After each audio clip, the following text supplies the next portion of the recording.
Muy queridos hermanos, contextualizo y explico la palabra del domingo de la Santísima Trinidad. Nosotros los cristianos creemos en Dios Padre, Hijo y Espíritu Santo. Es decir, consideramos que en el único Dios hay una paternidad, hay una filiación y hay un regalo de amor. Y expresamos esta realidad con un término que tal vez no es muy afortunado. Llamamos Trinidad. Los hebreos no aceptan este término porque ellos en la oración de la mañana y de la tarde repiten el Señor es uno. Tampoco los musulmanes, para quienes solo Alá es grande y Mahoma es su único profeta. Nosotros los cristianos hablamos del misterio de la Trinidad y utilizamos la palabra misterio no en el sentido de una realidad oscura, incomprensible, incluso contraria a la razón, no, sino de una riqueza de vida infinita del único Dios. Para poder entrar en el misterio de Dios, los musulmanes tienen el Corán, que es el libro donde se encuentran los 99 nombres de Alá. El nombre número 100 permanece innombrable porque el hombre no puede comprender todo acerca de Dios. Los hebreos descubren al Señor a través de los acontecimientos de su historia de salvación, meditada, reescrita y releída durante siglos y contenida en el Primer Testamento. Nosotros los cristianos tenemos también un libro para descubrir el misterio de Dios. Este libro es la persona de Jesucristo. Él es el libro abierto a golpes de lanza. Es el Hijo que desde la cruz revela que Dios es Padre, que Dios es amor, que es vida y que es espíritu. La primera lectura está tomada del libro del Deuteronomio, capítulo cuarto, versículos 32 a 40. El contexto es el del exilio del pueblo de Israel en Babilonia.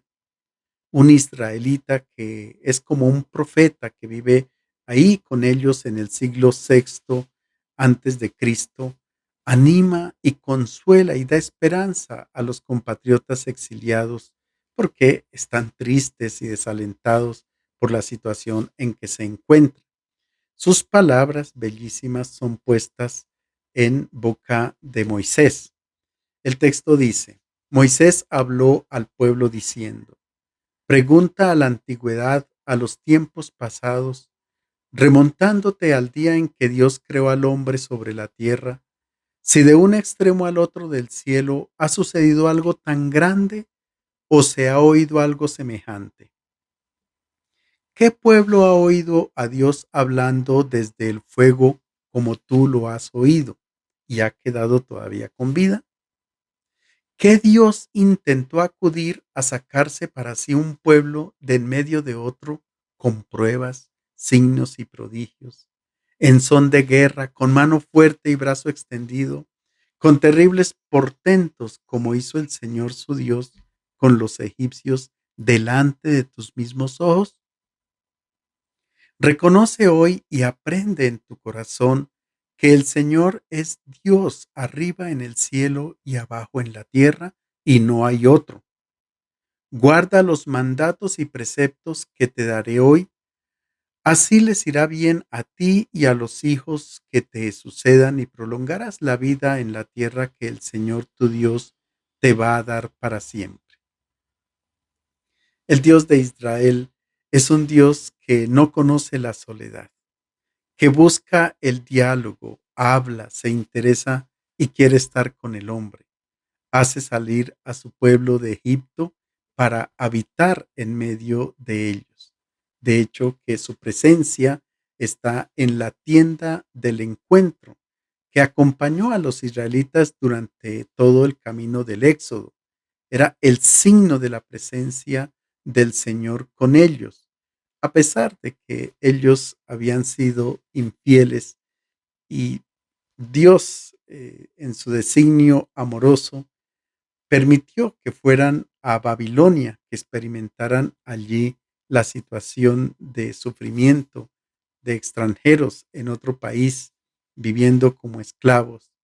Pero él no le importó esta infidelidad, por medio del profeta Ezequiel dice: voy a residir para siempre en medio de los hijos de Israel. El Señor se asemeja a quien, perdidamente enamorado, no puede alejar el corazón ni la mente de la persona amada, aun cuando ésta le sea infiel. El profeta que se encuentra en Babilonia invita a sus compatriotas a repensar el pasado y a dirigir la mirada sobre la historia que Dios ha hecho con su pueblo, comenzando por el prodigio más grande que ha sido la salida de Egipto de la esclavitud. El texto dice que en todo el mundo nadie ha oído hablar nunca de un Dios que haya intervenido con tanto poder para liberar a su pueblo como el Señor lo ha hecho con el pueblo de Israel. Es que los dioses de otros pueblos viven lejos, en el cielo, no están interesados en lo que sucede en la tierra. Sin embargo, moran en los templos donde esperan ser atendidos y recibir todos los sacrificios de sus devotos. El Dios de Israel no es así. El Dios de Israel está implicado en la historia de su pueblo. Si los que están en exilio en Babilonia confían en este Dios, que está atento a actuar en todo momento, no pueden permanecer tristes, porque ciertamente Dios intervendrá y acudirá para liberarlos como hizo en los tiempos pasados a lo largo de la historia del pueblo de Israel.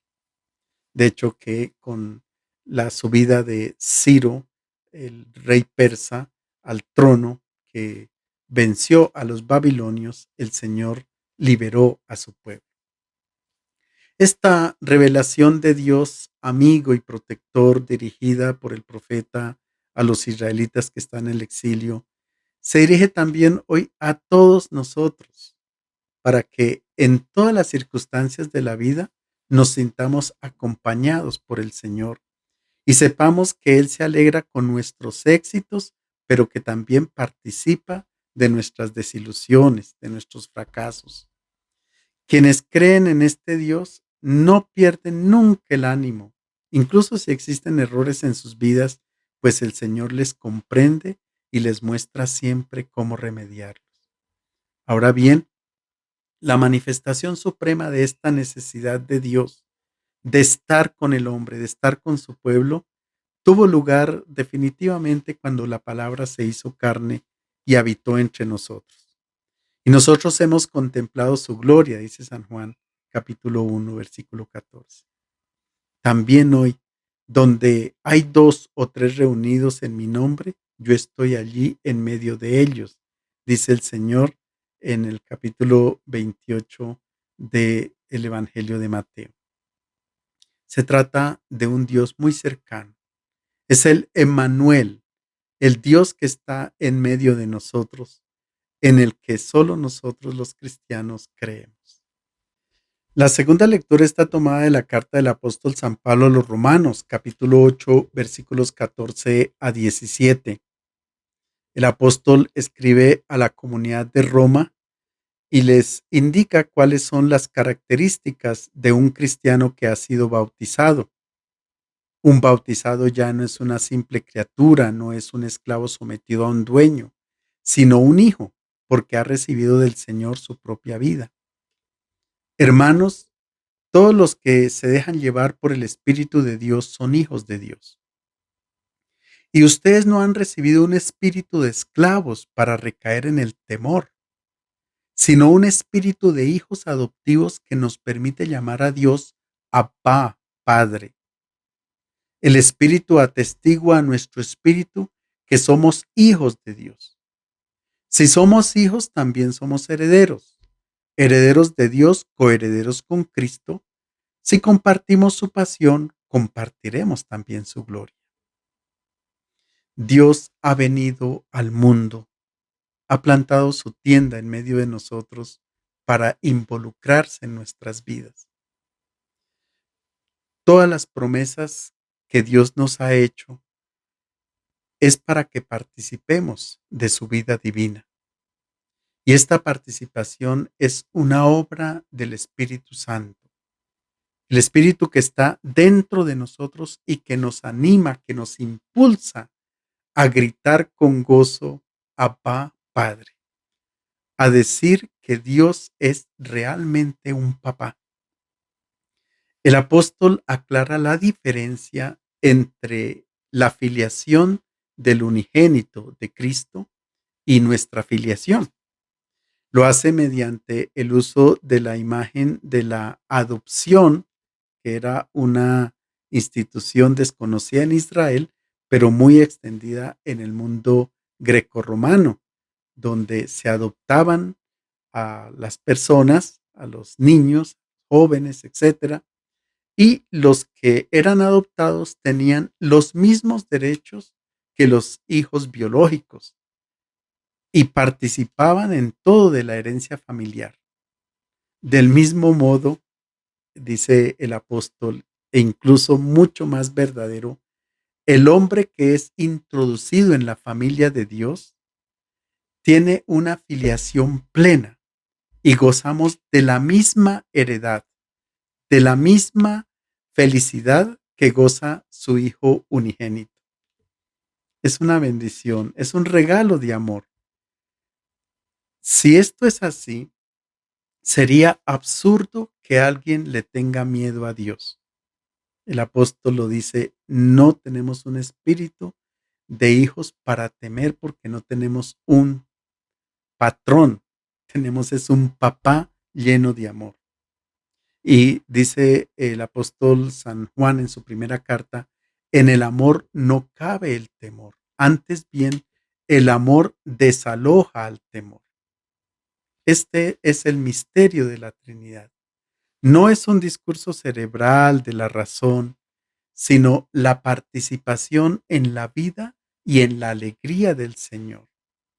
La religión de quien reza o entiende a un Dios que está lejos, que no lo siente dentro de sí, es incompatible con la fe que nosotros profesamos, que es una fe en Dios que es Padre, Hijo y Espíritu Santo. El Evangelio está tomado de San Mateo capítulo 28 versículos 16 a 20.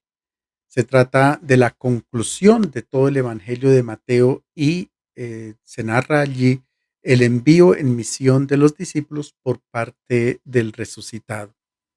El contexto es el del día de Pascua, cuando Jesús resucitado se encuentra con las mujeres y les dice, vayan y digan a los discípulos que se dirijan a Galilea y allí los encontraré. El texto comienza diciendo, los 11 discípulos se fueron a Galilea, al monte que les había indicado Jesús. Al verlo se postraron, pero algunos dudaron. ¿Por qué los discípulos tienen que ir a Galilea? Allí fue donde Jesús comenzó su ministerio público. Ahora, si los discípulos quieren tener una verdadera y real experiencia del resucitado, tendrán que volver a Galilea. Es decir, tendrán que recorrer de nuevo los caminos, recordar las acciones y repasar las enseñanzas del Maestro.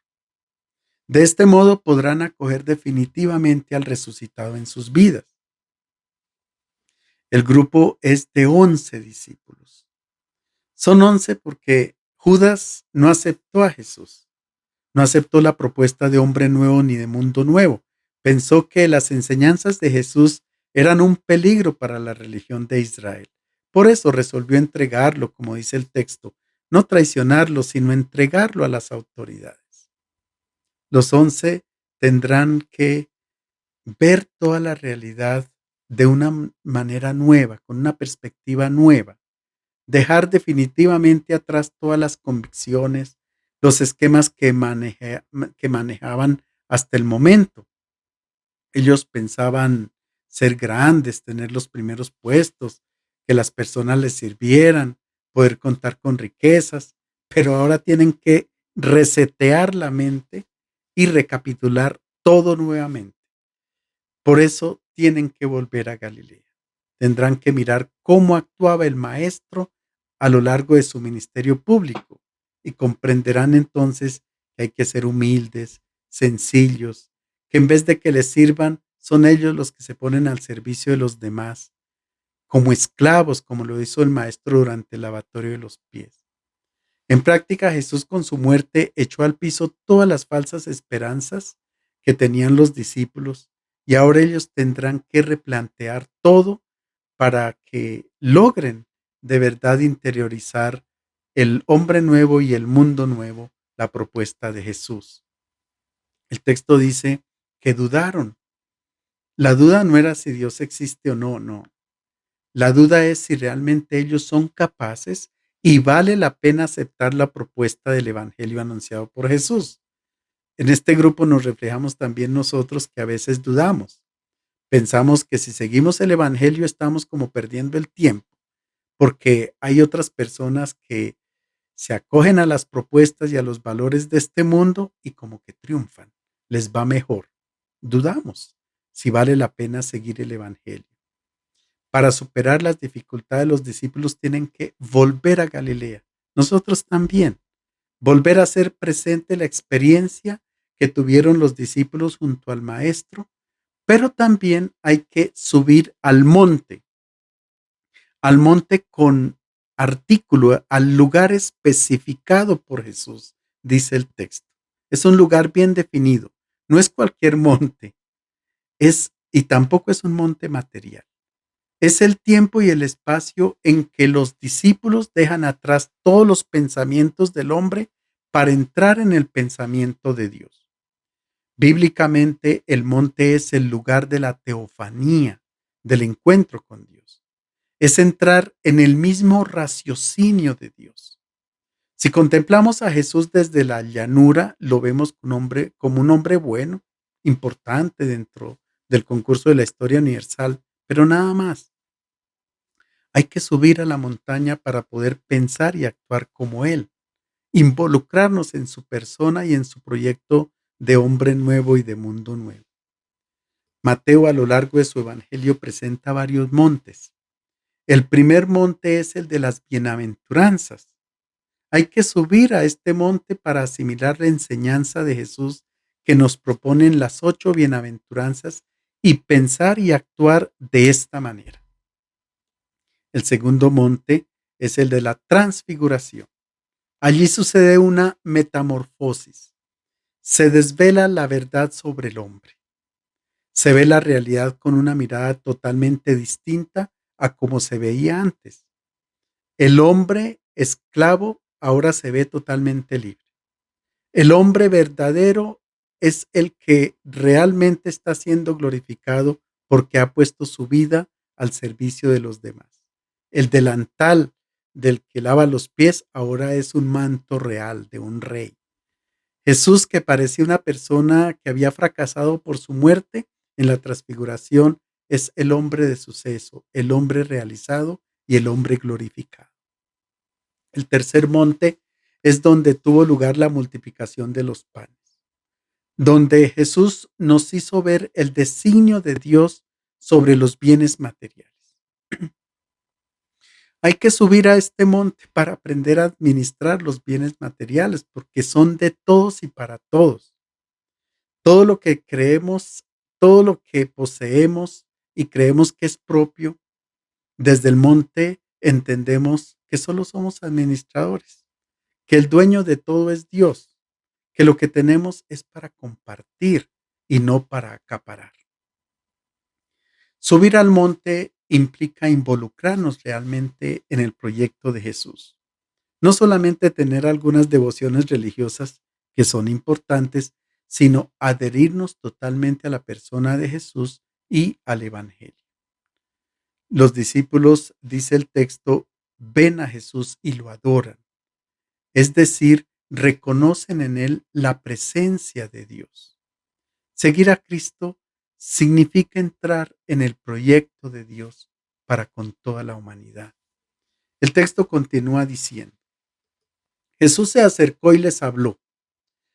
Me han concedido plena autoridad en el cielo y en la tierra. Vayan y hagan discípulos entre todos los pueblos, bautícenlos en el nombre del Padre y del Hijo y del Espíritu Santo, y enséñenles a cumplir todo lo que yo les he mandado. Yo estaré con ustedes siempre hasta el fin del mundo. Los discípulos han comprendido que toda su escala de valores ha sido invertida, que la autoridad que tienen ahora es el servicio. Y ahora Jesús les dice que a Él le ha sido dado todo poder en el cielo y en la tierra. Quiere decir, sobre toda la creación. Pero el poder no es la capacidad de dominar a los demás o de dominar la creación eh, para el perjuicio de ella, y tampoco es hacer lo que todo uno quiera. No, el poder que tiene Jesús, que ha recibido del Padre, es el poder de donar su propia vida y de este modo dar gozo, esperanza y felicidad a todos los hombres. En Juan capítulo 10, Jesús dijo: nadie me quita la vida, sino que yo la entrego por mi propia voluntad. Tengo poder para entregarla y también tengo poder para volver a recibirla. Esto es lo que mi Padre me ordenó. Y este es el poder que Jesús comunica a los discípulos. Los poderes humanos los rechazó Jesús cuando Satanás, en el momento de las tentaciones, pone al frente de Jesús todos los reinos de este mundo. Él los rechazó. Rechazó todo poder entendido por los seres humanos en este mundo. La única autoridad que confiere a los discípulos es la de expulsar espíritus inmundos, curar a los enfermos, es decir, expulsar todo aquello que es signo de muerte. Y en este mandato misionero aparecen 4 acciones que se expresan naturalmente con 4 verbos. El primero es vayan, es decir, pónganse en movimiento. No esperen a que las personas vengan a ustedes, sino muévanse y comuniquen la riqueza de la nueva vida que ha sido proclamada por Jesús. Aquí hay un fuerte contraste con la mentalidad del pueblo de Israel, porque ellos no eran misioneros.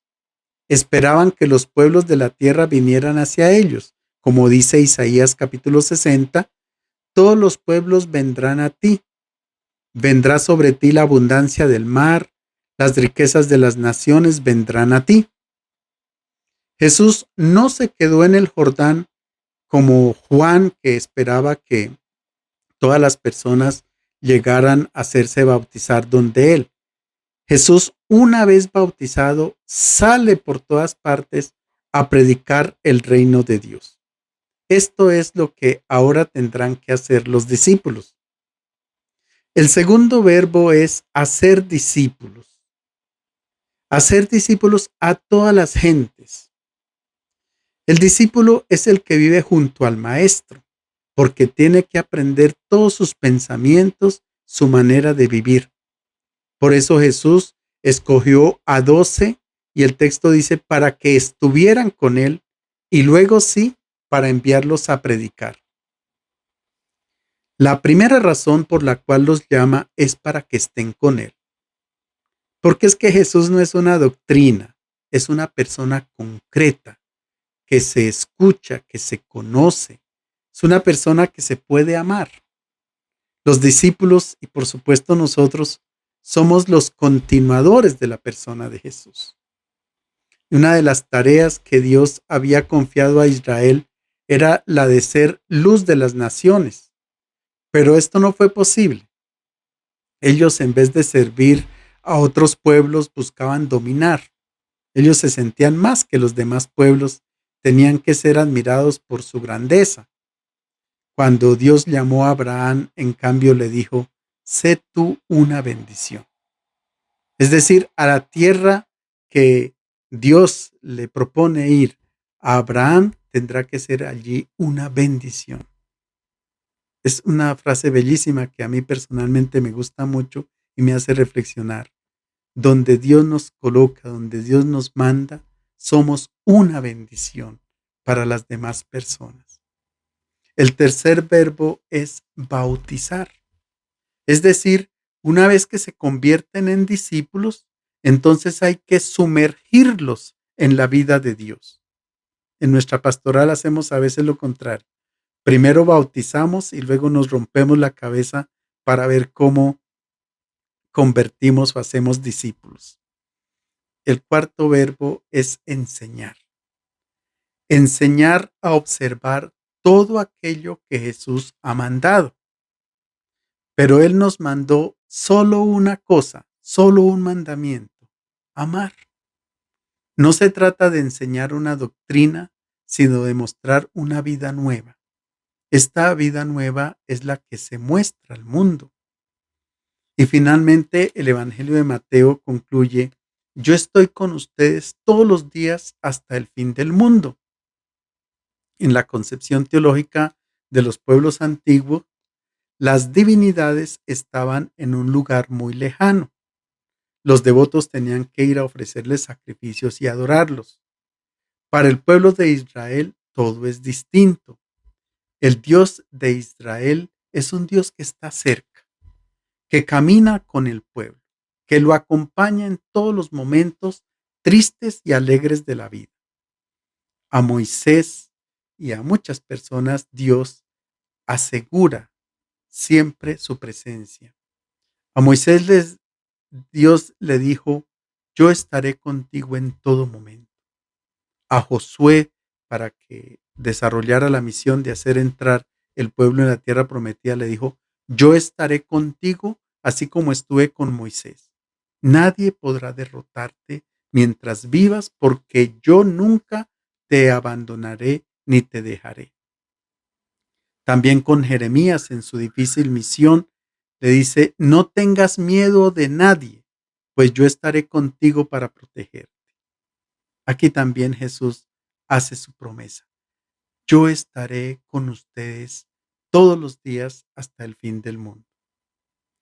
Cuando Dios reveló su nombre a Moisés, le dijo: yo soy el que soy, pero realmente la traducción correcta es: yo soy el que estoy siempre a tu lado. Y es, y es este el nombre que recorre más de 6,000 veces en el Primer Testamento. Su presencia en medio del pueblo de Israel se hace real por medio del arca de la alianza, que los israelitas la llevaban siempre en su caminar. A pesar de que el pueblo cae en idolatría, Dios no lo abandona. Incluso cuando es llevado cautivo en exilio a Babilonia, el profeta Ezequiel describe su visión de la siguiente manera: vi que la gloria del Señor se elevó de en medio de la ciudad y se detuvo sobre el monte que está al oriente de la ciudad. Y el Espíritu me levantó y me llevó a Caldea, a los desterrados en visión por el Espíritu de Dios. En el momento de sufrimiento por el que está pasando el pueblo de Israel, allí está presente Dios. Finalmente suscita a Ciro, rey de Persia, que vencerá el imperio de los babilonios y liberará a su pueblo del exilio. A ese Dios cercano, los encargados de la religión de Israel los sustituyeron con la figura de un legislador, de un Dios que castiga, que es exigente, pero sobre todo lo hicieron un Dios lejano. Habitaba en el séptimo cielo. Entre un cielo y otro había 500 años de camino. Es decir, se necesitaban 3,500 años de camino para poder llegar a Dios. Pero lo que querían decir era que Dios era inaccesible.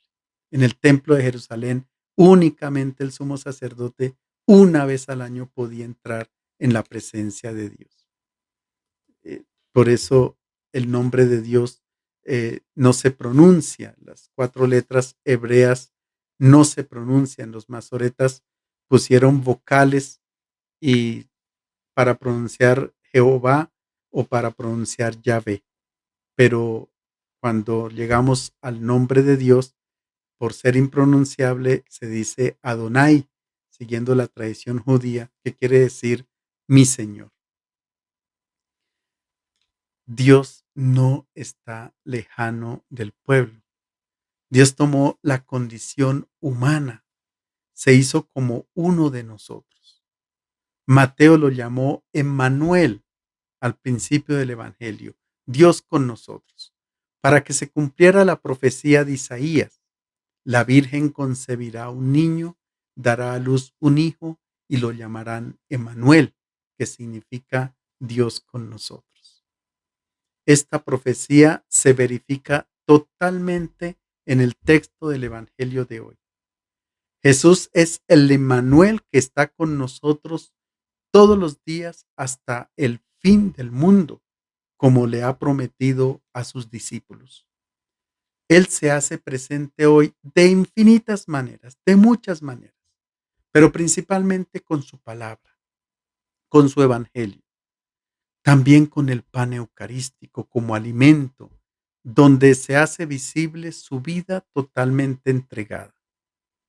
Como los discípulos lo hicieron, también nosotros hoy somos los que reflejamos el rostro de Jesucristo. Quien nos ve también puede ver el rostro de Dios que nos reveló Jesucristo. Tendremos que volver a Galilea, hacer una nueva experiencia, estar junto a Jesús y proclamar por todas partes que Dios es amor y solo amor. Les deseo un feliz domingo.